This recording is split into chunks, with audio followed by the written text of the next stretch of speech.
Q107 with great classics and the best of today. Mystery Train from Elvis, of course, from Sun Records. And here we are on the 100th anniversary of the birth of Sam Phillips. And we are paying tribute to his legacy today. And we have interviews throughout the day. Going to spice the format up with a lot of Sun Records music. Right now, we are talking with music preeminent biographer Peter Guralnick, author, among other books, of Sam Phillips, the man who invented rock and roll. Pleasure talking to you, Peter. Glad to have you along with us. Hey, it's great to be back in Florence, however I have to get there. But also, happy anniversary also for the station. I mean, not quite, but, That's right. You're hitting 50 just as Sam's hitting 100. You're doing your research, Peter. Listen, I know a little bit about these things. Not a lot, but a little. Yeah, right. Okay, first one is a multi-part question. What inspired you to write this book? And what did you want to do specifically before you started writing it? And what did you not want to do in this book? Well, what inspired me is really who inspired me, and it was Sam. It was from knowing Sam for over 25 years, or just about 25 years, from 79 when Knox and Jerry finally got me together with him. I've been trying since 67, so it only took 12 years. But Sam's presence, Sam was the most charismatic person I've ever met. He just was the most dynamic person I ever met. He was one of the most positive people I ever met. And, what he contributed to the world was revolutionary, both in terms of race and in terms of music, and it continues to inspire to this day. So that was really the inspiration. But I had, I had been knowing Sam for quite a while when I started on the Elvis biography that I wrote. And Sam was not initially a willing participant. I mean, Sam didn't like to look back, as I'm sure you know. Sam was always looking ahead. And so, why should he be bothered with history? But Knox persuaded him that, history didn't write you. You wrote history. I mean, you had to be there if you wanted to see it told accurately. And so he was an enormous help to me through those years. And then he started talking about doing his book. Well, we did a documentary on him, a 2-hour documentary for A&E, in which we spent a lot of time in Florence, and Sam was enormously contributory. And, so that sort of set the stage for it, and he became interested in there being a book. I don't know what would have happened if we had ended up doing it together. I mean, one of us might not have survived, and it probably, I would not have been the one who. No, I mean, it would have been great working with Sam, but he was very attentive to detail, and as I'm sure you know, and it would have been different, but I can. Sorry, it's okay. But after his death, I picked it up. Maybe five or 6 years after his death. And I just wanted to write the best, the most entertaining, the most informative, but above all, the most in the spirit of Sam and Son book I possibly could. And that's what I did. And as Sam said to me, and I can't quote him directly because Sam spoke pretty colorfully and pretty idiomatically, but he said, if you don't tell the blanking truth, then you ain't the blank that I thought you were. So I tried to tell the truth. Awesome. Now, in your book, we get the evolving story of Sam and his legacy. Then we get, of course, like you said, great insight on your meetings with Sam. What about the interviews? They had to be some of the most interesting interviews you've ever done. Well, they were absolutely fascinating. In the first interview, we were watching the first rock and roll documentary, which had been made by Andrew Salt and Malcolm Leo, the heroes of rock and roll, and it was broadcasting while we were watching it. And there's Jerry Lee Lewis I should say, I'll just tell you about the first interview, because basically I went out to the station, which was WLVS, which had just become WLVS in 79, and this was an interview 12 years in the making. Knox I drive out to the station in Memphis, and Knox meets me at the corner, and he says, we're going to have to postpone the interview. The station's flooded.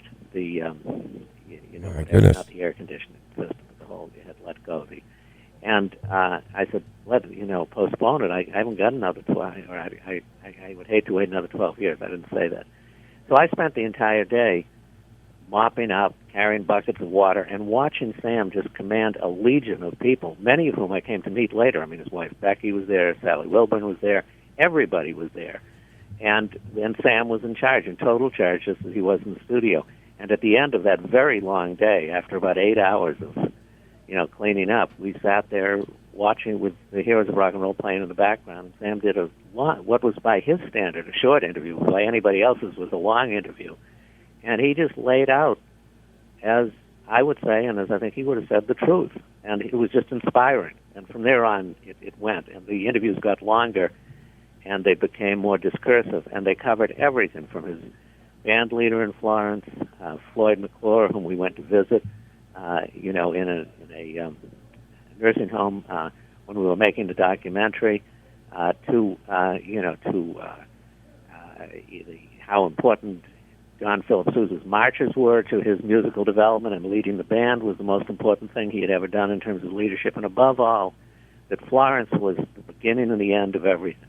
It all began in Florence. It was above Florence, and he was a proud Florentine to the end of his days.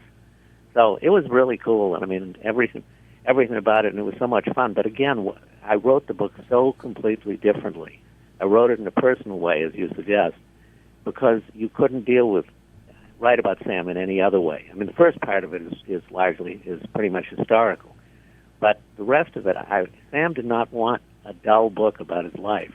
He didn't want people just sitting around weeping and moaning, or wringing their hands, or just being bored. And so, what I tried to do was to write the kind of book that Sam would really enjoy, and I hope I succeeded. We are speaking with Peter Guralnick, author of Sam Phillips, the Man Who Invented Rock and Roll. Now, Peter, one of the traits of Sam's vision was that he was always searching for that, and I think you're familiar with the term, that perfectly imperfect song or music. What are some examples that you found out in his search for that perfectly imperfect? Well, Sam said, I hate that word perfection.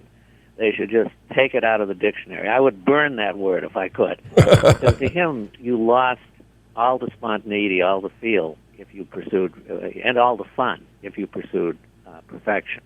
But if you accepted the fact that whatever you achieved, and you put everything into it, what you achieve, 99 and a half wasn't going to do. You were always going for 100.